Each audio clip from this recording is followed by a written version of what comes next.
Next topic बच्चों अब हम समझने जा रहे हैं मेंडल के प्रयोग की तकनीक। मेंडल कैसे अपनी टेक्निक यूज़ करता था उसके बारे में हम समझेंगे। मेंडल की टेक्निक में सबसे पहला काम होता था, मेंडल जब भी कोई भी क्रॉस स्टार्ट करता था सबसे पहला काम होता था प्योर लाइन का, होमोजाइगस लाइन का निर्माण करना। तो मेंडल की टेक्निक में सबसे पहली स्टेप आती है स्टेप 1, होमोजाइगस या प्योर लाइन का निर्माण। इसको हिंदी में कहते हैं त्रदुप प्रजनन सम। क्या होता है कि जब लैंग्वेज आती है क्वेश्चन की तो उसमें ऐसे वर्ड लिखा जाता है त्रदुप प्रजनन सम। नहीं समझ में आए तो आप इंग्लिश में देखो होमोजाइगस, या इसी को हम कहते हैं प्योर लाइन या समयुग्मजी लाइन, शुद्ध लाइन, इसको आप कह सकते हो। अच्छा, मान लीजिए कोई प्लांट टॉल है, ये समझाने के लिए मैंने यहां पर कोई टॉल प्लांट बनाया। अब बच्चों ये टॉल है तो इसके दो जीनोटाइप हो सकते हैं, या तो ये कैपिटल टी या कैपिटल टी स्मॉल टी, दो संभावना है। ये भी हो सकता है, ये भी हो सकता है। अब इनमें से शुद्ध किसको कहें? हाँ, शुद्ध मतलब कैपिटल टी। ये जो होता है ना, ये कहलाता है प्योर, ये होता है अशुद्ध, इम्प्योर। तो हमें प्योर लाइन बनाना है।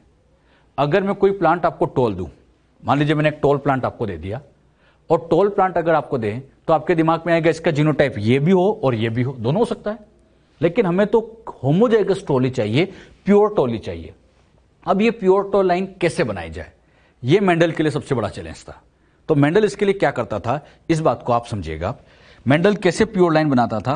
तो मेंडल ने क्या किया, सबसे पहले जैसे मटर के सीड्स ले लिए। मेंडल ऐसे करता था, मटर के रेंडमली कुछ बीज लिए, एक लाइन में उनको लगा दिया। जब ये बीज यहां ग्रो हुए, बड़े हुए, ये यहां पर ऐसे मटर के पौधे के बीज बड़े हुए, तो वो देखता कि कुछ पौधे छोटे होते थे, कुछ पौधे ऐसे बड़े होते थे। हर तरह के पौधे यहां मिलते थे, कुछ बड़े भी मिले, कुछ छोटे भी मिले, दोनों तरह के पादप वहां लगते थे। अब मेंडल को जो लाइन बनानी है, ध्यान सुनना, उसे तो टॉल की लाइन बनाना है। किसकी? टॉल की। तो मेंडल क्या करता था, यहां ये जितने भी ड्वार्फ आपको दिखाई दे रहे ना, इन सबको यहां से उठाता और बाहर फेंक देता, फील्ड से बाहर कर देता। तो मेंडल ने क्या किया, जो भी ड्वार्फ दिखा इसको यहां से हटा दिया, इसको हटा दिया, इसको हटा दिया। बताओ किसको हटा दिया? ड्वार्फ को, केवल टॉल को बचा के रखा। मतलब जिसकी लाइन बनाना है उसको बचा के रखो।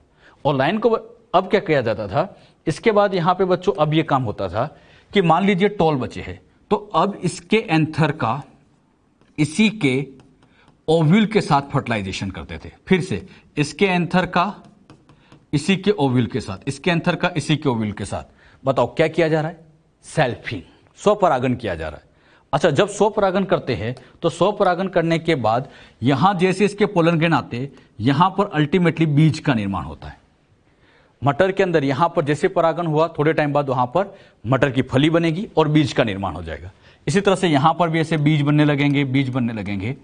अब मेंडल क्या करता था, स्वपरागन के बाद जितने भी बीज बने इनको बाहर निकालता, अच्छे से इनको सुखाता, और सुखाने के बाद फिर इनको यहां पर ऐसे ग्रो कराता, ऐसे ग्रो कराता।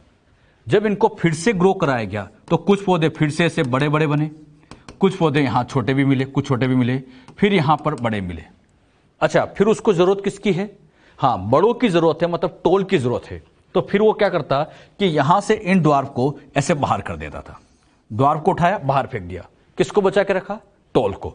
फिर इन टॉल के अंदर क्या करता, फिर से बच्चों वो यहां पर ऐसे सेल्फिंग कराता, फिर से सेल्फिंग कराता। मतलब वो लगातार सेल्फिंग कराया जा रहा है, और वो लगातार सेल्फिंग तब तक कराता रहता जब तक कि ड्वार्फ आना बंद ना हो जाए। हर बार वो ये दिखता कि जैसे जैसे सेल्फिंग कराते जाते ड्वार्फ की नंबर कम होती जा रही थी, कम होती जा रही थी। यहां मान लो 10 है तो यहां 5 है, यहां 4 है, ऐसे कम होती जा रही थी। उसने ये सेल्फिंग तब तक कराई जब तक कि ड्वार्फ आना बंद ना हो जाए। लगातार सेल्फिंग कराते गए, और जब बच्चों लगातार सेल्फिंग कराते गए, इसकी सेल्फिंग कराई, फिर ग्रो करके देखा। मेंडल यहां देखता है कि यहां सारे के सारे प्लांट टॉल ही आए, ड्वार्फ आए नहीं। तब तक सेल्फिंग कराता गया जब तक कि ड्वार्फ आना बंद ना हो जाए। ड्वार्फ बंद हो गया, फिर से सेल्फिंग कराई, फिर सेल्फिंग कराई, और फिर देखा तो फिर बच्चों यहां पर सारे के सारे टॉल ही आ रहे हैं। मतलब ड्वार्फ आना एकदम बंद हो गया, एक भी ड्वार्फ नहीं आ रहा है। तो फिर मेंडल समझ जाता अब ड्वार्फ आना बंद हो गए, मतलब इसका जीनोटाइप कहीं ना कहीं कैपिटल टी ही है। क्योंकि बच्चों अगर कैपिटल टी स्मॉल टी होता, कैपिटल टी स्मॉल टी होता, और इसकी अगर सेल्फिंग कराते, मतलब सेम के साथ क्रॉस कराते, तो कहीं ना कहीं ड्वार्फ आना तो चाहिए था, चाहे एक आध दिया आना तो चाहिए था। अरे इधर से स्मॉल टी, इधर से स्मॉल टी, ड्वार्फ आना चाहिए था। लेकिन ड्वार्फ आना बंद हो गए, और ड्वार्फ आना बंद हो गए ये तभी हो सकता है जब यहां केवल कैपिटल टी हो, स्मॉल टी हो ही नहीं। अच्छा, केवल कैपिटल टी है, बताओ प्योर इम्प्योर, शुद्ध अशुद्ध, हाँ शुद्ध या प्योर आप कह सकते हो, प्योर बताओ, ये प्योर, ये प्योर, ये प्योर, तो लाइन का नाम बन गया प्योर लाइन, लाइन का नाम प्योर लाइन। इस प्योर लाइन बनाने के लिए बताओ क्या किया गया, सेल्फिंग, एक बार या कई बार, बहुत बार, और तब तक सेल्फिंग कराते गए जब तक कि ड्वार्फ आना बंद ना हो जाए, तब जाके प्योर लाइन का निर्माण होता है। तो यहां पर सेल्फिंग कराते गए, कई बार कराते गए, और टोल को चुनते गए, और जितने भी ड्वार्फ थे उनको बाहर फेंकते गए, यानी टोल का चयन भी करते रहे। तो सतत स्वपरागन किया गया, टोल का चयन किया गया, और अल्टीमेटली ये प्योर टोल लाइन निर्माण हुई। अच्छा, ये तो टोल की लाइन है। अब बच्चों मैं चाहता हूं कि यहां पर कैसे भी करके अब ड्वार्फ की लाइन भी तैयार हो जाए। हमारा अगला टारगेट है टोल नहीं, इस बार हमें ड्वार्फ की लाइन बनाना है। थोड़ा सा दिमाग लगा के सोच समझ के आंसर देना। अगर हमें यहां पे ड्वार्फ की लाइन चाहिए, ड्वार्फ की लाइन चाहिए, तो ये ड्वार्फ प्लांट लिया, ये ड्वार्फ प्लांट लिया, बताओ क्या करें। यहां पर ग्रो करके देखा तो कुछ टोल भी लगाए होंगे, कुछ ड्वार्फ भी लगाए होंगे।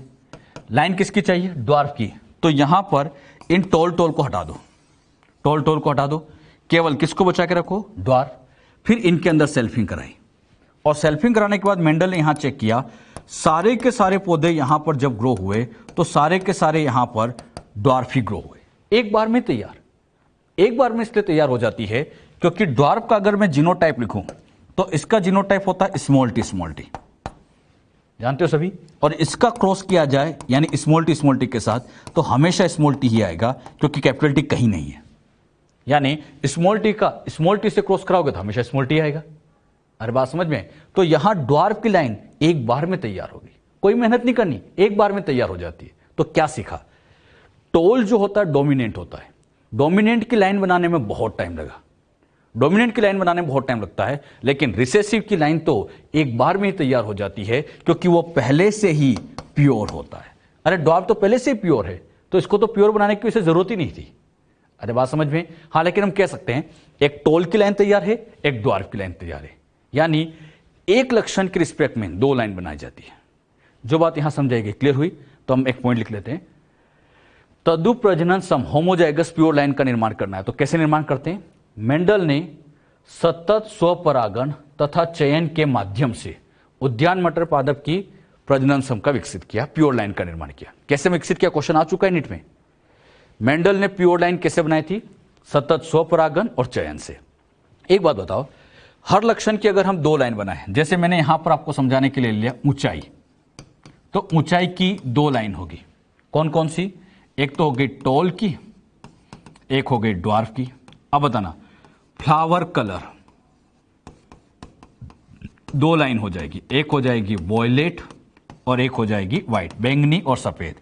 इसी तरह से फली का कलर, पोड कलर दो हो जाएगी, एक हो जाएगा हरा और दूसरा हो जाएगा पीला। कुछ याद है ऐसा, बताओ। एक लक्षण की दो, एक लक्षण की दो, ऐसे कितने लक्षण थे, 7, और सबके से दो बनाते जाओ तो टोटल 14 लाइन बनती है, टोटल 14 लाइन बनती है। तो खास बात, मेंडल ने उद्यान मटर की 14 प्योर लाइन का चयन किया। 14 कैसे हो गई, क्योंकि हर लक्षण की दो लाइन तैयार होती है, तो टोटल कितनी हो जाएगी 14। पहला काम यही था, प्योर लाइन बनाओ। एक बार फिर सुन लेना, प्योर लाइन का मतलब होमोजाइगस लाइन, प्योर मतलब होमोजाइगस, और मेंडल ने होमोजाइगस लाइन बनाने के लिए सतत स्वपरागन चयन किया और 14 लाइन बनाई। यहां तक की बात समझ में। अब चलते हैं स्टेप नंबर 2 पर।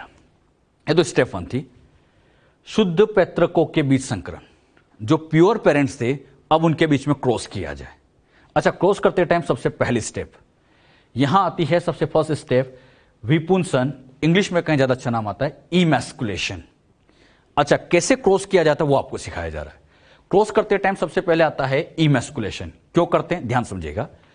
मान लीजिए बच्चों, यहां पर आपको समझाने के लिए ये एक प्लांट ले लिया, ये एक प्लांट है, इस प्लांट के अंदर ये इसका एंथर वाला पार्ट है और ये इसके अंदर ओविल वाला पार्ट है, क्लियर। अच्छा, इसका दूसरा प्लांट के साथ क्रॉस कराते हैं, दूसरे प्लांट के साथ क्रॉस कराना है। ये बच्चों इसका एंथर है और ये इसका ओव्यूल है, क्लियर। इन दोनों का आपस में क्या कराना है, क्रॉस करना है। क्रॉस करने का मतलब स्वपरागण नहीं कराना है, इसके पोलन ग्रेन का इसके ओव्यूल के साथ फर्टिलाइजेशन करना है।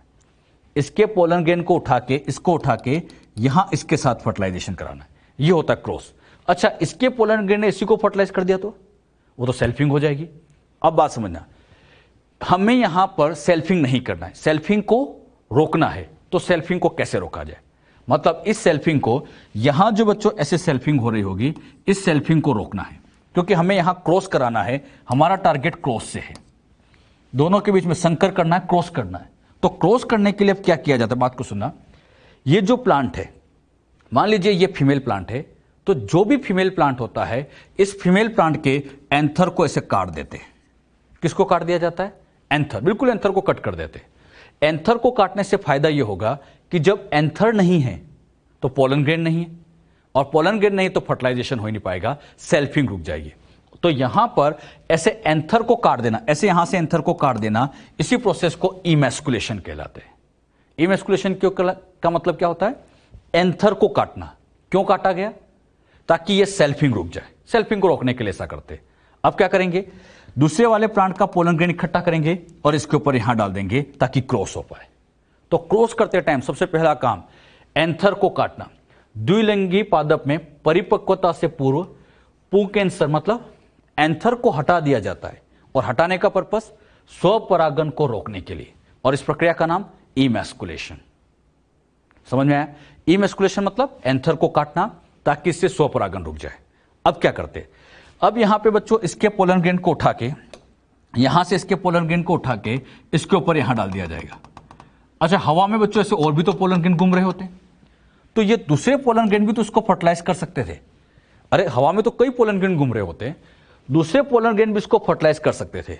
तो इससे रोकने के लिए जैसे इसके पोलन ग्रेन यहां डालेंगे, इसको ऐसे बेग से कवर कर दिया जाता है, ऐसे बेग से कवर कर देते हैं। और ऐसे बेग से कवर करने का फायदा क्या है, बोलो बच्चों। बेग से कवर करने का फायदा यह होता है ताकि ये पोलन ग्रेन इसको फर्टिलाइज ना कर पाए, और इसको बेग से कवर करना, इसको बेगिंग कहा जाता है। दूसरे पद क्या आ गया, बेगिंग। अनचाहे परपरागण को रोकने के लिए, यह परपरागण हो रहा था अनचाहा, तो इसको रोकना था। तो इसको रोकने के लिए कागज की थैली से यह कार्य किया जाता है, कागज की थैली से इसको कवर कर दिया जाता है, और ऐसे कवर करना यही बेगिंग कहलाता है।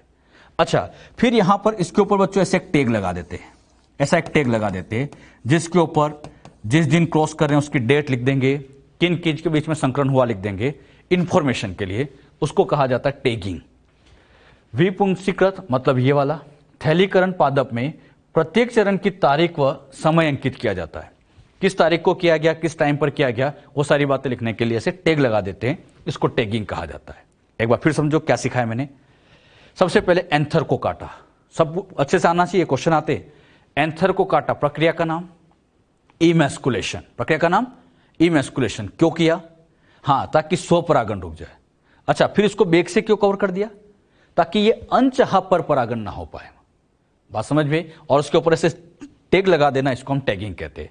तो ये 3 स्टेप है। क्वेश्चन ऐसे आएगा, बेगिंग करने का उद्देश्य क्या था, तो अनचाहे परपरागण को रोकने के लिए, और इमैस्कुलेशन का मतलब स्वपरागण को रोकने के लिए। ये जो बातें यहां समझाई, क्लियर हुई सबको अच्छे से, इसको चाहे तो आप बच्चों नोट कर लीजिए। अच्छा, अब यहां पर इनके बीच में क्रॉस करके भी समझ लेते हैं। एक बच्चों शुद्ध लंबा है और इसका क्रॉस करा रहे हैं शुद्ध बौने के साथ। यह बच्चों शुद्ध लंबा पादप है। अच्छा, इस शुद्ध लंबे पादप में मान लीजिए ये वाला प्लांट एज ए हम फीमेल पेरेंट ले लेते हैं, और ये एज अ मेल पेरेंट ले लेते हैं। एक फीमेल है, एक मेल है। अच्छा, ये तो लंबा पादप था, और यहां पर ये बोना पादप है। इन दोनों का क्रॉस कराना है, तो मुझे बताओ, इसके एंथर को पहले काटना पड़ेगा। अब मैं आपसे बस नाम पूछूंगा, उसी टाइम आना चाहिए। एंथर को काटेंगे, काटने की प्रक्रिया का नाम, यस, एंथर को कट करने की प्रक्रिया का नाम कहलाता है विपुंसन। इंग्लिश में भी बोलो, इमैस्कुलेशन। जैसे इसके एंथर यहां कैंची से काट देते, ऐसे इसके एंथर को सबको काट दिया गया। क्यों, ताकि ये स्वपरागण ना हो पाए, ये इसको फर्टिलाइज ना कर पाए, सेल्फिंग को रोकने के लिए, बात समझ में। और ये अच्छे से याद रखना, विपुंसन का काम फीमेल पेरेंट में होता है, मेल में नहीं, क्योंकि यहां अगर एंथर काट दिए तो फिर ये मेल नहीं है। अरे बात समझ में। तो ये काम कहां किया जाता है, फीमेल पेरेंट में किया जाता है। तो फीमेल पेरेंट में से एंथर को काट दिया। अच्छा, जैसे एंथर को कट कर दिया, आप देखो कोई एंथर नहीं है, बस इसका ओव्यूल वाला पार्ट है।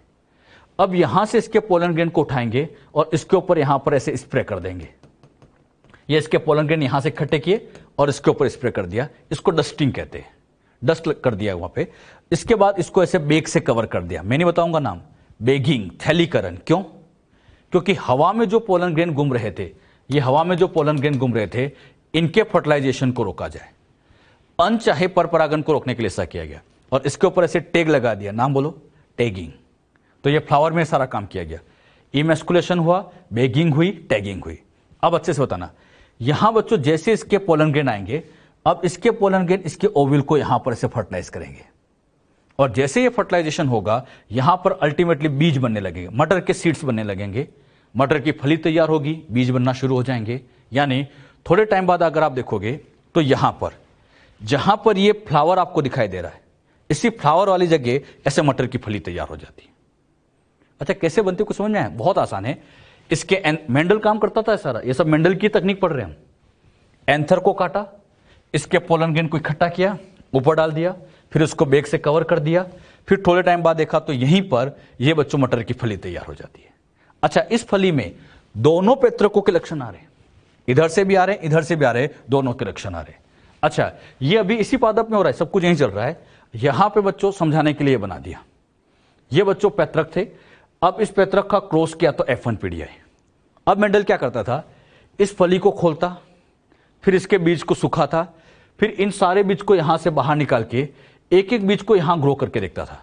और जब ऐसे सबको ग्रो करा के देखा गया तो सारे के सारे पादप लंबे मिले, ये भी लंबा, ये भी लंबा, ये भी लंबा, ये भी लंबा, कोई बोना नहीं है, मतलब F1 पीढ़ी में सभी लंबे मिले। अब हमने क्या सीखा, पैतृकों से F1 लाने के लिए क्रॉस किया गया, सेल्फिंग तो रोक दी थी, अरे इमैस्कुलेशन कर दिया था, तो सेल्फिंग को रोक दिया गया, तो यहां पे क्रॉस किया गया, F1 पीढ़ी आई। F1 के पादप सभी के सभी लंबे थे, सारे लंबे थे, एक भी बोना नहीं था। अब बच्चों F1 से F2 पीढ़ी लाना है, क्या किया जाए? F1 से F2 लाने के लिए अब सेल्फिंग कराएंगे। सेल्फिंग कराएंगे मतलब इसके एंथर को लेके इसी के ओव्यूल के साथ यहां पर ऐसे फर्टिलाइजेशन करा दिया जाएगा। ये बच्चों इसी का एंथर के इसके साथ ओव्यूल के साथ ही, अब इमैस्कुलेशन नहीं करना। जैसे इसके पोलन ग्रेन ने इसके ओव्यूल को फर्टिलाइज किया, यहां पर भी इस तरह से फर्टिलाइजेशन, सेल्फिंग कराएंगे। जब ये सेल्फिंग कराएंगे तो सेल्फिंग से बाद अब फाइनली यहां पर F2 पीढ़ी का निर्माण होगा। फिर इनके जितने भी बीज बनेंगे ग्रो कराएंगे। जब इनके सारे बीज को ऐसे ग्रो करा के देखा गया, सबके F1 में जितने भी पादप थे सब लंबे थे, 100 पादप है तो 100 के 100 लंबे थे। फिर सबके बीजों को इकट्ठा किया गया, वृद्धि कराई गई, तो कुछ पादप यहां लंबे भी मिले, कुछ बोने मिले, कुछ लंबे कुछ बोने। तो यहां पर लंबे के साथ बोने पादप भी दिख रहे, लंबे बोने सब दिखाई दे रहे। कौन सी पीढ़ी में? F2 पीढ़ी में। तो F2 पीढ़ी में लंबा भी दिखाई दे रहा है, बोना भी दिखाई दे रहा है। अब मेंडल क्या करता था, कितने लंबे हैं कितने बोने हैं सबको गिनना चालू करता, काउंट करता था कि लंबे कितने हैं बोने कितने, गिनते हैं। तो यहां से शुरू करता, लंबा 1, फिर 2, फिर ये 3, फिर ये 4, फिर ये 5 और ये 6। तो मेंडल ने लिख दिया कि मुझे यहां पर 6 तो लंबे मिले। फिर बोने गिनता था, 1 बोना 2 बोना, तो बोने मिल गए 2। फिर अनुपात निकाला तो इनका अनुपात आ गया 3:1। मेंडल ऐसे अनुपात निकालता था, बिल्कुल एक एक पादप को गिनता था, वो सबको ऐसे वृद्धि कराता था। गिना गया, लंबे 6 मिले, बोने 2 मिले, तो अनुपात आ गया 3:1। कौन सी पीढ़ी में? F2 पीढ़ी में। तो हमने क्या सीखा, पैतृक का क्रॉस किया तो इससे आ गई F1 पीढ़ी, और F1 पीढ़ी का सेल्फिंग कराते हैं तो F2 पीढ़ी। ये क्वेश्चन बहुत इंपॉर्टेंट, F1 लाने के लिए क्रॉस होता है, F2 लाने के लिए सेल्फिंग की जाती है। F का मतलब होता है फाइलियल जनरेशन, प्रथम पीढ़ी, F2 मतलब द्वितीय पीढ़ी, इस तरह से आप कह सकते हो। अच्छा, F2 से मैं आगे और निकालता समझाने के लिए, F3 पीढ़ी पे जाता तब भी सेल्फिंग होगी, F4 निकालना तो तब भी सेल्फिंग। इतना याद रखो, सभी पीढ़ियां सेल्फिंग से मिलती है, केवल F1 को छोड़ के। F1 क्रॉस से आता है, ये क्रॉस सेल्फिंग समझ में आ रहा है ना बेटे? हाँ, तो F1 के लिए क्रॉस और बाकी सभी की सभी सेल्फिंग से प्राप्त होगी। अच्छा, यहां मुझे बताओ, क्या यहां पर केवल 4 पौधे मिले F2 पीढ़ी में? 4 नहीं, पौधे तो बहुत सारे, ये 3 और 1 अनुपात है केवल। यानी F2 पीढ़ी में यह नहीं सोचना कि 4 पौधे मिलते हैं, पौधे बहुत सारे मिलते हैं, यह तो एक अनुपात को दर्शा रहा है। बात समझ में? तो जो बातें यहां समझाई गई, ये मेंडल की तकनीक थी। अब इसी तकनीक को हम जीनोटाइप लेवल पे समझेंगे। ये तो सारा उसका फिनोटाइपिकल काम था, मेंडल का एक्सपेरिमेंट ऐसे चलता था। क्लियर? अब हम यहां पर एक एक करके सारे क्रॉस को समझेंगे। शुरुआत करते हैं मोनोहाइब्रिड क्रॉस से। नाम से समझ में आ रहा है, मोनोहाइब्रिड क्रॉस। मोनोहाइब्रिड मतलब हाँ, एक कैरेक्टर को लेकर क्रॉस करना। तो मोनोहाइब्रिड का मतलब एक समय पर एक लक्षण, एक कैरेक्टर या दो विपर्यासी ट्रेट, दो विपर्यासी ट्रेट की वंशागति का अध्ययन करना। एक समय पे या तो एक लक्षण लो या दो ट्रेट लेकर अध्ययन किया जाए तो उसी को हम मोनोहाइब्रिड क्रॉस कहते हैं। समझाने के लिए, मटर के पौधे की लंबाई, पौधे की लंबाई ले ली। ये बच्चों लंबा भी हो सकता है, बोना भी हो सकता है। अच्छा, ये यहां पर ये लंबा बोना ये तो कहलाते हैं ट्रेट, और ये हो गया लक्षण। कितना लक्षण है? एक, लेकिन ट्रेट अगर पूछा जाए तो दो। तो एक लक्षण और दो ट्रेट को, या तो एक लक्षण को या दो ट्रेट, बात एक ही है। एक लक्षण या दो ट्रेट, इनको साथ में लेकर अध्ययन करना, वही मोनोहाइब्रिड क्रॉस है। बस इतना ध्यान रखो, एक लक्षण है तो मोनोहाइब्रिड, दो लक्षण तो डायहाइब्रिड हो जाएगा। क्लियर? यहां बच्चों आपको समझाने के लिए क्या किया, क्रॉस करते हैं। क्रॉस को बहुत ध्यान समझो। जब भी क्रॉस होता है, पेरेंट्स हमेशा शुद्ध लिए जाते हैं। मेंडल का पहला काम यही था, शुद्ध पैतृक बनाना। ये सीखा हमने सबसे पहले। तो यहां पर भी शुद्ध लंबा लिया और इसका शुद्ध बोने के साथ यहां क्रॉस करा रहे, सेल्फिंग नहीं, क्रॉस। अच्छा, ये सिंबल किसका है? फीमेल। फीमेल पेरेंट को शुद्ध लंबा ले लिया, मेल पेरेंट को शुद्ध बोना लिया और क्रॉस कराते। अच्छा, लंबा है तो जीनोटाइप, अब ये लिखना आना चाहिए। अब यहां से यही काम है कि जीनोटाइप से लिखो आप। लंबा है तो कैपिटल टी कैपिटल टी। अच्छा, बोना है तो आप लिखो, वेरी गुड, स्मॉल टी लिख सकते हैं। अब इन दोनों का क्रॉस कराना है। क्रॉस कराते टाइम सबसे पहली स्टेप, गैमिड बनाओ। अच्छा, इससे गैमिड बनाने आते हैं? हाँ, आना चाहिए। होमोजाइगस से तो एक सीधी लाइन खींच के आप लिख सकते हो कैपिटल टी। यही तो गैमिड बनाना सीखा था। तो यहां एक सीधी लाइन खींच के मैंने डायरेक्ट लिख दिया कैपिटल टी, और यहां पर इसमें स्मॉल टी आ जाएगा। ये क्या कहलाएंगे? इनके युग्मक। अब इन युग्मक का जैसे यहां पर निषेचन होगा, इनका निषेचन होगा, तो यहां से कैपिटल टी, यहां से स्मॉल टी, ये कैपिटल टी स्मॉल टी वाली ये बच जाएगी यहां पर F1 पीढ़ी। अच्छा, F1 में हमने चेक किया था सारे पादप कैसे आए थे? हाँ, लंबे आए थे। तो यहां पर F1 में सारे लंबे आए। अब सोच के बताना, कैपिटल टी का काम तो था टोल लाना, स्मॉल टी का काम था ड्वार्फ लाना, लेकिन पादप सारे लंबे मिले, मतलब इस कैपिटल टी की ही चली है। अरे इसकी चली है, मतलब ये एक डोमिनेंट होता है, जिसकी चलती वो डोमिनेंट है। और ये यहां पर कौन सी पीढ़ी थी? F1। और F1 पीढ़ी लाने के लिए क्या किया गया? क्रॉस। ऐसे क्रॉस किया जा रहा है। क्लियर? तो यहां पर इन दोनों का क्रॉस किया, F1 पीढ़ी मिली, कैपिटल टी स्मॉल टी मिला, जो कि सभी लंबे थे। अब F1 से F2 लाना है। बताओ बच्चों क्या करें? हाँ, F2 लाना है तो इसमें फिर सेल्फिंग करा दो। सेल्फिंग का मतलब यहां F1 का F1 से क्रॉस कराएं, F1 का F1 से क्रॉस कराएं। अब ये क्रॉस कैसे किया जाता है उसको अब आपको समझाएंगे। तो सेल्फिंग कराने का मतलब ये जो F1 था इसी का इसी के साथ क्रॉस। इस क्रॉस को थोड़ा और डिटेल में हम यहां पर अब समझ लेते हैं। F1 का F1 के साथ क्रॉस। F1 में थे सभी लंबे, सभी लंबे। F1 का जीनोटाइप टी स्मॉल टी, वही लिख दिया टी स्मॉल टी। बात समझ में? अच्छा, इनका क्रॉस कराना है ताकि F2 पीढ़ी आए। अब सेल्फिंग कराते टाइम यहां पे बताओ, इन दोनों का क्रॉस करना है तो पहले इसके गैमिड बना लो। इसके गैमिड बनाया जाए तो यहां पर आ जाएंगे युग्मक, एक आ जाएगा कैपिटल टी, दूसरा आ जाएगा स्मॉल टी। अरे हेट्रोजाइगस से, तो हेट्रोजाइगस से तो सीधी बात है, एक तरफ टी लिख दो, एक तरफ स्मॉल टी लिख दो। याद है ना वो शाखा बना के। इधर भी हेट्रोजाइगस से तो इसके भी गैमिड बनाओ तो एक तरफ टी, एक तरफ आ जाएगा स्मॉल टी। मेरे ख्याल से इसको लिखने में कोई दिक्कत नहीं होगी आपको। अब इन दोनों गैमिड और इन दोनों गैमिड से चेकर बोर्ड बनाया जाए, वही पनिट स्क्वायर।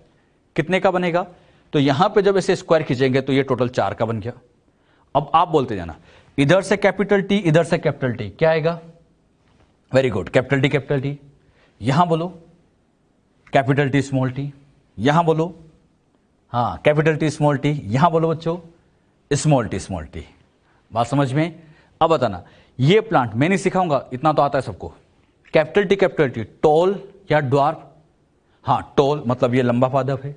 अच्छा, यहां कैपिटल टी भी है, स्मॉल टी है, फिर भी आप जानते हैं बनेगा तो यहां पर भी लंबा, क्योंकि इस कैपिटल टी की चलती है, ये प्रभावी होता है। इधर भी कैपिटल टी की चलेगी तो लंबा, और यहां बन जाएगा बोना, और ये जो पीढ़ी तैयार हो गई ये हो गई F2 पीढ़ी। और बात समझ में? तो हमने क्या सीखा? F1 का ये जो पैतृक थे, पैतृक हमेशा शुद्ध लिए गए, इन पैतृकों का क्रॉस किया F1 पीढ़ी आई, और F1 से फिर ये F2 पीढ़ी आई। अब बात को समझना, F1 पीढ़ी में सभी लंबे मिले, यानी F1 पीढ़ी इस एक पैतृक के समान है। ये तो बोना था, F1 एक पैतृक के समान है, लेकिन F2 पीढ़ी में लंबे के साथ बोने दोनों मिलते हैं। अरे बात समझ में? अच्छा, यहां पर जितनी बातें समझाई, अब इस F2 में कुछ निष्कर्ष मैं आपको समझाता हूं। क्या क्या निष्कर्ष निकलते हैं सभी हम समझेंगे एक एक करके। पहले तो बच्चों आप इसको बना लो, हो गया कंप्लीट, ये भी कंप्लीट कर लो, क्लियर। अब बच्चों यहां पर हम निष्कर्ष निकालते हैं कि F2 में क्या क्या निष्कर्ष आ सकते हैं। जो हमने अभी सीखा था उसको मैंने शॉर्ट में यहां लिख दिया है, वही बातें बार बार बनाने की जरूरत नहीं। ये बच्चों पेरेंट्स थे, F1 आई F2 आई। अब यहां पर F2 पीढ़ी का निष्कर्ष, सबसे पहला निष्कर्ष फिनोटाइपिक रेशियो निकाला जाए। फिनोटाइपिक रेशियो, मुझे बताओ लंबा ये फिनोटाइप है या जीनोटाइप है? हाँ, ये तो कहलाता है फिनोटाइप, और ये टीटी जीनोटाइप। गड़बड़ नहीं करना, जो दिखता है लंबा बोना प्लांट है दिखेगा phenotype, TT small T plant में कोई नजर नहीं आते वो जीनोटाइप होता है। तो कितने लंबे हैं बोलो बच्चों? 3। बोने कितने हैं? 1। तो यहां लंबा वर्सेस बोने का रेशियो निकाला जाए तो 3 लंबे हैं, 1 बोना है, तो रेशियो 3:1 आ गया। ये कौन सी पीढ़ी में पूछ रहा हूं मैं आपसे? F2 पीढ़ी में। तो लंबे 3 हैं, बोने 1 है। अगला लेते हैं जीनोटाइपिक रेशियो। यहां जीनोटाइप टीटी है, टी स्मॉल टी है, और स्मॉल टी है। चेक करते हैं टीटी कितना दिखाई दे रहा है, यहां से कि देखते जाओ। ये F2 पीढ़ी में टीटी कितना दिख रहा है? 1, तो यहां लिख देंगे 1। बताओ टी स्मॉल टी कितने दिख रहे हैं? 1 ये दिख रहा है, 1 ये दिख रहा है, तो 2 लिख देंगे। स्मॉल टी फिर 1 दिख रहा है तो 1 लिख देंगे। और ये 1:1 जो आया है ये जीनोटाइपिक रेशियो हो जाएगा। तो 3:1 क्या था? Phenotypic ratio. 1:1 क्या हो जाएगा? Genotypic ratio. अरे बात समझ में? आगे बच्चों में शॉर्ट में इसको पीआर लिख दिया करूंगा और इसको जीआर लिख दिया करेंगे। पीआर मतलब फिनोटाइपिक रेशियो, जीआर मतलब जीनोटाइपिक रेशियो। क्लियर? नेक्स्ट लेते हैं फिनोटाइप के प्रकार। F2 पीढ़ी में कितने टाइप के फिनोटाइप बने? सोचो, दिमाग लगाओ, आंसर दो। हाँ, यहां एक फिनोटाइप तो लंबा है, एक फिनोटाइप बोना है। 2 तरह के तो फिनोटाइप है, लंबा बोना। तो यहां फिनोटाइप के प्रकार 2 है। अच्छा, मोनोहाइब्रिड क्रॉस तो सबसे आसान क्रॉस होता है, लेकिन आगे के क्रॉस जब हम समझेंगे तो ऐसे फिनोटाइप के प्रकार निकालना हो तो फॉर्मूला 2n लगा लेना। इसमें तो खैर आसान है, 2 है, लेकिन आगे के लिए समझा रहा हूं। 2n n यहां पर, अच्छा यहां पर n मतलब F1 में चेक किया करो, हेट्रोजाइगस, याद है ना हेट्रोजाइगस। यहां हेट्रोजाइगस 1 है क्योंकि इससे F2 आई है। n की वैल्यू यहां पर कितने हैं? 1, क्योंकि हेट्रोजाइगस 1 है। या और अच्छे समझो, मोनोहाइब्रिड है तो n की वैल्यू 1 लिख दिया करो। तो यहां पर 2 मतलब 2, और ये 2 कौन से हो गए? लंबा बोना। जीनोटाइप के प्रकार अगला लेते हैं। जीनोटाइप के प्रकार का फॉर्मूला होता है 3n। अब बताओ, यहां 3 और पावर में कितना लगा देंगे? 1, तो इक्वल टू ये 3 हो जाएगा। क्लियर? अगला लेते हैं। अच्छा, जीनोटाइप कौन से 3 हैं? 1, 2, 3। ये जीनोटाइप के प्रकार 3 हो जाएंगे। TT, T small T, small T. ये सब आपको आना चाहिए। जाइगोटिक संयोजन, जाइगोटिक संयोजन ये चेकर बोर्ड को कहा जाता है। कितने का चेकर बोर्ड बना है? बताओ कितने का बना? 1, 2, 3, 4 का बन रहा है। इसको सोल्व करने का तरीका 4n, सीधा सा तरीका। फिनोटाइप के लिए 2n, जीनोटाइप के लिए 3n, जाइगोट के लिए 4n। क्लियर? यहां पे पुट करें 4 इज इक्वल टू 4, और ये 4 का चेकर बोर्ड हो गया। बात समझ में? अगला क्वेश्चन, शुद्ध लंबे कितने हैं चेक करो, सोल्व करो इसका आंसर, खुद दिमाग लगाओ। लंबे 1, 2, 3 लिख ले। क्वेश्चन में क्या पूछा मैंने बच्चों? शुद्ध लंबा। शुद्ध मतलब होमोजाइगस, ये गड़बड़ नहीं करना। शुद्ध मतलब होमोजाइगस, तो होमोजाइगस तो ये है, ये तो हेट्रो हो गए। तो शुद्ध लंबा तो एक ही है, कितने में से? 4 में से, तो इसकी प्रायिकता 1/4। क्लियर? अगले का आंसर देना। अशुद्ध लंबे, अशुद्ध मतलब हेट्रोजाइगस, तो ये अशुद्ध है, ये अशुद्ध है, तो ये यहां पर हो जाएंगे 2/4। अच्छा, अगला लेते हैं शुद्ध पादप। लंबा बोना ऐसा कुछ नहीं लिखा है। शुद्ध पादप कितने? शुद्ध मतलब होमोजाइगस। ये भी होमोजाइगस है, ध्यान से देखोगे तो ये भी होमोजाइगस है और ये भी तो होमोजाइगस है, दोनों ही होमोजाइगस है, तो इसको हम कह देंगे 2/4। बात समझ में? ये जितनी भी बातें समझाई क्लियर हुई? एक बार मैं फिर आपसे पूछता हूं, और याद भी रखना इंपॉर्टेंट है, ये दो रेशो तो अच्छे से याद रखा करो, phenotype genotype. Phenotypic ratio 3:1, genotypic ratio 1:2:1। Phenotype के प्रकार 2 की पावर n, जीनोटाइप 3 की पावर n, जाइगोट के लिए 4 की पावर n। और इनमें से तो जो भी पूछा जाए आंसर दिया जा सकता है। बात समझ में? अच्छा, ये F2 पीढ़ी का है। क्वेश्चन को ढंग से पढ़ना। क्वेश्चन ऐसे पूछेंगे, F1 पीढ़ी का फिनोटाइप क्या है या फिनोटाइपिक रेशियो क्या है? तो F1 पीढ़ी में तो बस ये T स्मॉल t, यहां फिनोटाइपिक रेशियो अगर पूछता तो 1 ही होता, क्योंकि यहां केवल लंबे एक ही तो है, बोना तो है नहीं, तो केवल एक लिख देंगे। अरे बात समझ में? या ऐसे पूछेंगे, F1 पीढ़ी में जितने भी लंबे थे सारे शुद्ध लंबे थे। शुद्ध नहीं, ये हेटेरोजाइगस है बच्चों, अशुद्ध लंबे हैं। तो ऐसे क्वेश्चन घुमा फिरा के पूछते हैं, गलती नहीं करना है, सोच समझ के आंसर देना। ये 3:1, 1:1 सब कौन सी पीढ़ी में चल रहा है? F2 पीढ़ी में चल रहा है। अरे बात समझ में? क्लियर हुआ अच्छे से? चलिए इनसे और निष्कर्ष निकालते हैं। ये तो हमने समझा ही था। यहां बच्चों आपको समझाने के लिए पीढ़ी, समयुग्मजी, विषमयुग्मजी उसमें ले लेते हैं। शुद्ध कितने हैं, अशुद्ध कितने हैं, उन सबको चेक करते जाए। शुद्ध मतलब ये हो जाते हैं, और अच्छे से मैं यहां पे लिखूं तो यहां पर ये हो गए होमोजाइगस और ये हो जाएंगे हेटेरोजाइगस, विषमयुग्मजी। Homozygous, heterozygous. सबसे पहले शुरुआत करते हैं पैतृक से। पैतृक पीढ़ी, ये पैतृक है। बताओ, ये वाला शुद्ध शुद्ध, ये आना चाहिए फटाफट फटाफट। शुद्ध शुद्ध, शुद्ध प्योर ही है, ये भी प्योर है। समयुग्मजी समयुग्मजी है, यानी समयुग्मजी अगर निकाला जाए तो 100% है। अच्छा, विषमयुग्मजी पैतृक में है ही नहीं, 0%। लिख लिया? अच्छा, अब यहां पर F1 पीढ़ी आई, पैतृक से F1 पीढ़ी आई। कैसे आई? पर परागन किया गया। यहां बच्चों F1 लाने के लिए क्रॉस किया गया था, वही पर परागन किया, क्रॉस किया गया। F1 पीढ़ी में T स्मॉल t मिला। अब बताओ, T स्मॉल t समयुग्मजी है, विषमयुग्मजी? हाँ, ये तो विषमयुग्मजी है, तो यहां पर समयुग्मजी 0% है और विषमयुग्मजी 100% आ जाएंगे। अरे बात समझ में? तो एक बात समझो, जैसे पर परागन किया, जैसे बच्चों ये पर परागन किया, पर परागन करते ही विषमयुग्मजी बढ़ जाते हैं और समयुग्मजी कम होते हैं। निष्कर्ष इंपॉर्टेंट है, पर परागन करते ही समयुग्मजी कम हो जाते हैं, विषमयुग्मजी बढ़ जाते हैं। इस लाइन को भी लिख लेंगे, पहले समझ लो अच्छे से। अच्छा, F1 से आगे चलते हैं। F1 से आगे कौन सी पीढ़ी लाते हैं? F2। F2 पीढ़ी लाने के लिए स्वपरागन, मतलब यहां F2 लाने के लिए यह किया गया सेल्फिंग, यह सेल्फिंग की गई, सेल्फिंग कराई गई। अब बताओ, ये प्योर, ये प्योर, समयुग्मजी कितने हो गए? 2, विषमयुग्मजी भी 2 है, यानी दोनों ही 50-50, ये भी 50% और ये भी 50%। अब बताओ, जैसे सेल्फिंग कराई, ये समयुग्मजी बढ़ गया, विषमयुग्मजी कम हो गया। अरे बात समझ में? तो सेल्फिंग कराने पर होमोजाइगोसिटी बढ़ जाती है, हेटेरोजाइगोसिटी कम हो जाती है। अच्छा, F2 तक तो आपको दिख रहा है। अब मैं आगे चलता हूं F3। F3 लाने के लिए मैंने सिखाया था ना, स्वपरागन करना है। यहां पर भी F3 लाना है, तो इसमें भी बच्चों यहां पर भी किया गया फिर से सेल्फिंग।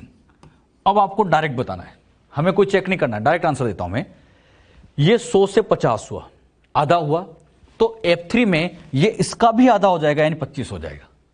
और जितना कम ये होता, 25% कम हुआ, तो ये इसके साथ उतना ही प्लस हो जाएगा, यानी 75% हो जाएगा। सीधा सा है, जितना ये कम होता उतना परसेंट ये बढ़ जाता है। क्लियर? अच्छा, एक और जनरेशन लेते हैं, F4 पीढ़ी में लेते हैं, और ये भी बच्चों सेल्फिंग कराते हैं, यानी आगे की सारी पीढ़ी सेल्फिंग से आती जा रही है। अब इसका आंसर आप बोलो, मैं नहीं सिखाऊंगा। 25% है, बोलो कितना आ जाएगा? वेरी गुड, ये आ जाएगा 12.5%। क्लियर? और ये 75 है, तो ये इसके साथ प्लस हो जाएगा, तो ये होगा 87.5%। क्या निष्कर्ष निकला? जैसे जैसे सेल्फिंग कराते जा रहे, होमोजाइगोसिटी आप देखो बढ़ती जा रही है, 0, 50, 75, 87 बढ़ती जा रही है। निष्कर्ष, स्वपरागन से समयुग्मजता में वृद्धि होती है, समयुग्मजता बढ़ती जा रही है। और पर परागन से, ये पर परागन जब हो रहा था, यहां पर ये क्रॉस हो रहा था, तो क्रॉस करते टाइम विषमयुग्मजता बढ़ती जाती है, तो यहां विषमयुग्मजता बढ़ती चली जाती है। तो पर परागन से विषमयुग्मजता में वृद्धि हो जाती है। ये जो निष्कर्ष यहां पर समझाया गया, क्लियर हुआ बच्चों अच्छे से? तो स्वपरागन से समयुग्मजता बढ़ती है, पर परागन से विषमयुग्मजता बढ़ती है। आगे बच्चों आपसे कभी पूछा जाए होमोजाइगोसिटी बढ़ाना है, प्योर लाइन बनाना है, क्या आंसर आएगा? सेल्फिंग कराओ। और एक खास बात, और ये पॉइंट तो अच्छे से दिमाग में बिठाई लो, अब यहां पर जैसे जैसे सेल्फिंग होगी होमोजाइगोसिटी बढ़ेगी। क्वेश्चन और घुमा के पूछेंगे, F3 पीढ़ी में कितने % पादप शुद्ध थे? तो आपको ये याद होना चाहिए, F3 पीढ़ी में शुद्ध मतलब समयुग्मजी कितने थे? 75%। और इसको उसी टाइम बना लिया करो, याद रखने की जरूरत नहीं है, उसी टाइम बना के आप आंसर दे सकते हैं। मोनोहाइब्रिड क्रॉस क्या होता है, इसके क्या निष्कर्ष है, मतलब इससे क्या क्या रेशो निकला, फिनोटाइपिक जीनोटाइपिक, ये सारी बातें हमने समझी। इससे अब क्या क्या और निष्कर्ष निकाले गए वो भी हम समझते हैं। तो यहां पे अगला आता है एक संकर क्रॉस के आगे के निष्कर्ष क्या है। एक संकर क्रॉस का निष्कर्ष या उसका परिणाम हम निकाले। एक संकर क्रॉस के परिणामों के आधार पर मेंडल ने 3 निष्कर्ष प्रतिपादित किए, मतलब इससे 3 निष्कर्ष प्रतिपादित किए थे, जिन्हें बाद में वंशागति के 2 नियमों में चेंज किया गया। क्या क्या समझिएगा इसको।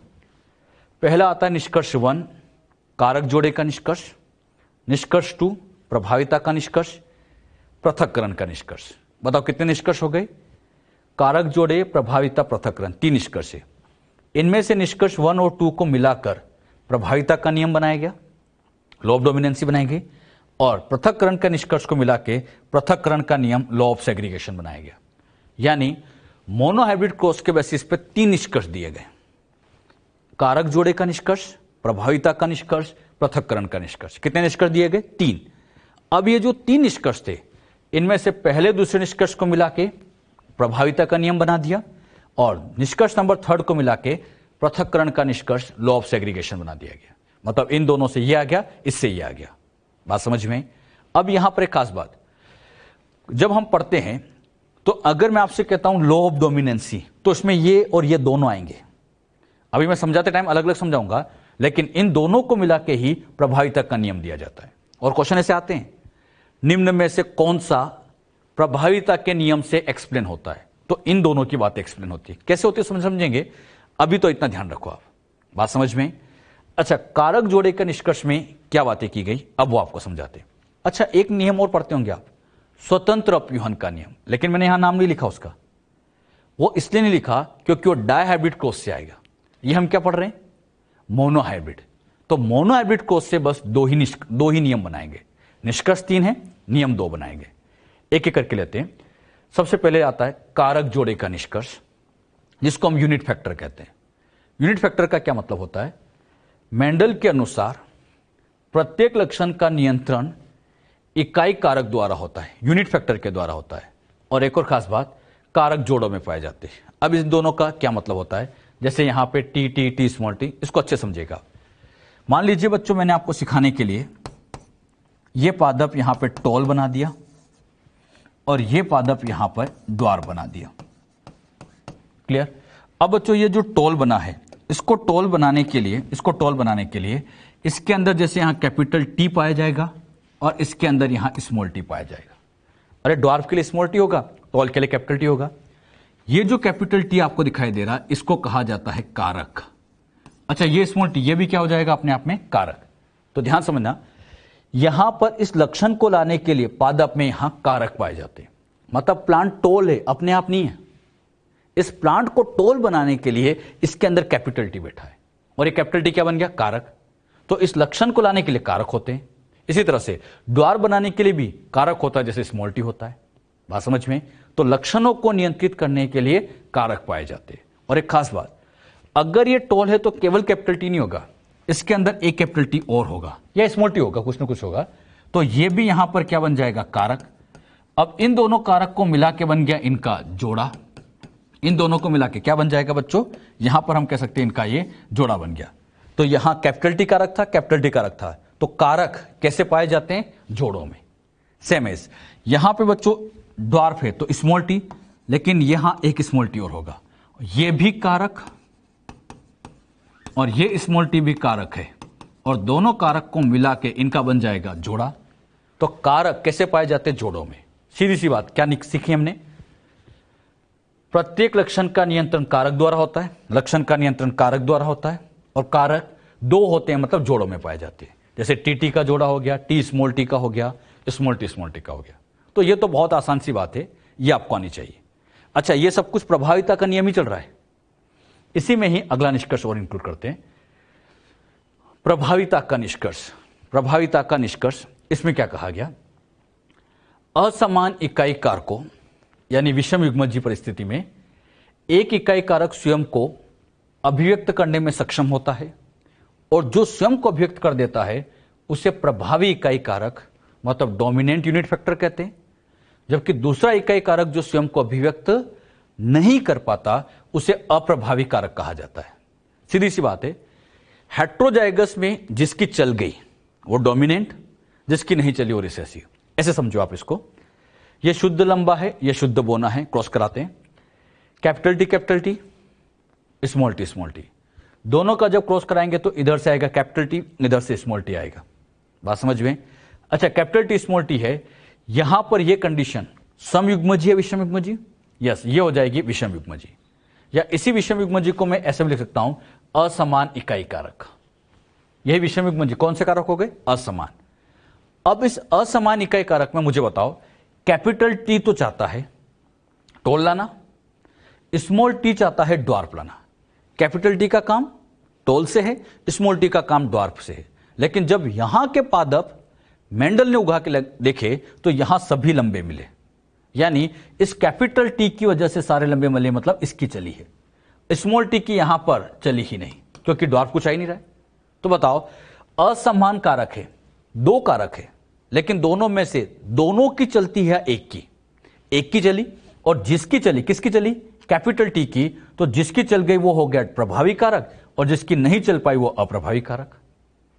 यानी विषम युग्मजीय अवस्था में, यही लिखा हमने, विषम युग्मजीय अवस्था में एक इकाई कारक अभिव्यक्त करने में सक्षम होता है। यह सक्षम हुआ तो प्रभावी हो गया, जो सक्षम नहीं हुआ अप्रभावी हो गया। यानी हेट्रोजाइगस में एक अपने आप को शो करता है और जो शो करता है वो डोमिनेंट, जो नहीं कर पाया वो रिसेसिव कहलाता है। जो बात यहां समझाएगी, क्लियर हुई? अच्छा, ऐसे लाइन पूछे, समान कारकों में एक प्रभावी एक अप्रभावी होता है। यह मैंने लिखा समान कारक, एक प्रभावी एक अप्रभावी नहीं, यहां तो दोनों ही प्रभावी या दोनों ही प्रभावी होंगे, या तो दोनों प्रभावी होंगे या दोनों प्रभावी होंगे। यह कब चेक किया जाता है? जब असमान कारक हो या विषम युग्मजीय अवस्था है। यानी प्रभाविता वाली बात के लिए सबसे इंपॉर्टेंट है विषम युग्मजता होनी जरूरी है। अरे वहां चेक होगा कि कौन प्रभावी कौन अप्रभावी है। अरे बात समझ में? मेंडल ने यह बात कही तो थी कि असमान कारकों में एक प्रभावी होता है एक अप्रभावी होता है, लेकिन यह बात हर जगह लागू नहीं होती। यह हर जगह लागू नहीं होती, कुछ ऐसी विशेष परिस्थितियां आती है या कुछ ऐसे केसेस आते हैं जहां यह नियम फेल हो जाता है। कब यह नियम फेल हो सकता है? उसी को हम कहते हैं इसके अपवाद, प्रभाविता के नियम के अपवाद। और इसके बच्चों दो अपवाद है, एक होता है अपूर्ण प्रभाविता और दूसरा चलता है सहप्रभाविता। इनको बच्चों डिटेल में यहां नहीं, आगे इनको पूरा टॉपिक ही अपना डिटेल में इनको पढ़ाया जाएगा। मैं बस एक हिंट आपको देता हूं क्यों ये अपवाद बने हैं। एक प्लांट है मिराबिलस जलापा का, समझाएंगे आगे इसके बारे में। लाल कलर और सफेद कलर के पुष्प आते हैं। लाल कलर के लिए आर लिख दिया, सफेद के लिए स्मॉल आर लिख दिया। दोनों का जब क्रॉस किया गया तो यहां बना आर स्मॉल आर। क्या बन गया बच्चों? R small R. अब बताओ, ये कंडीशन विषम युग्मजीय है, ये विषम युग्मजीय है। अगर यहां पे मान लो ये आर डोमिनेंट होता और यहां पे कलर अगर रेड आ जाता, कौन सा आ जाता? रेड आ जाता, तब तो मेंडल की बात सही होती क्योंकि एक अपने आप को शो करता।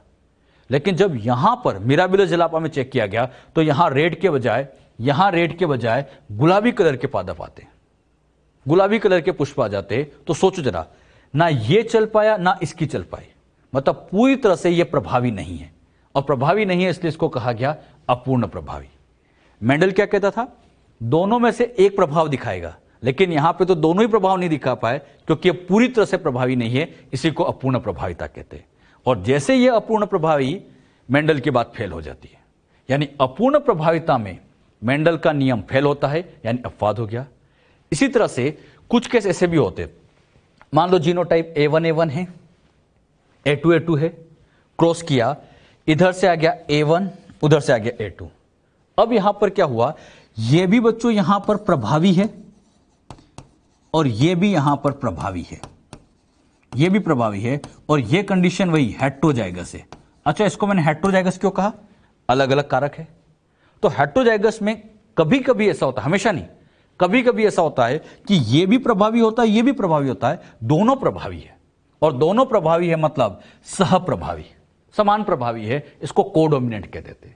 मेंडल क्या कहता था? दोनों में से एक प्रभावी होना चाहिए, लेकिन यहां तो दोनों ही प्रभावी हो गए, मेंडल की बात गलत हो गई।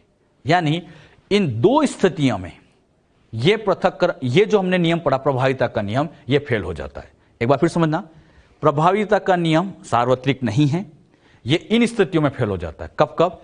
इनकम्प्लीट डोमिनेंसी और कोडोमिनेंसी में। इनकम्प्लीट डोमिनेंसी में पूरा प्रभावी नहीं होता और यहां पर दोनों ही प्रभावी हो जाते हैं। बात समझ में? मेंडल क्या कहता था?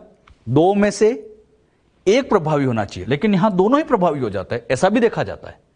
तो मेंडल का यह नियम सार्वत्रिक नियम नहीं है, इसके ये दो मेजर एक्सेप्शन है। बात समझ में? तो ये हमने प्रभाविता के नियम की बात की। क्लियर?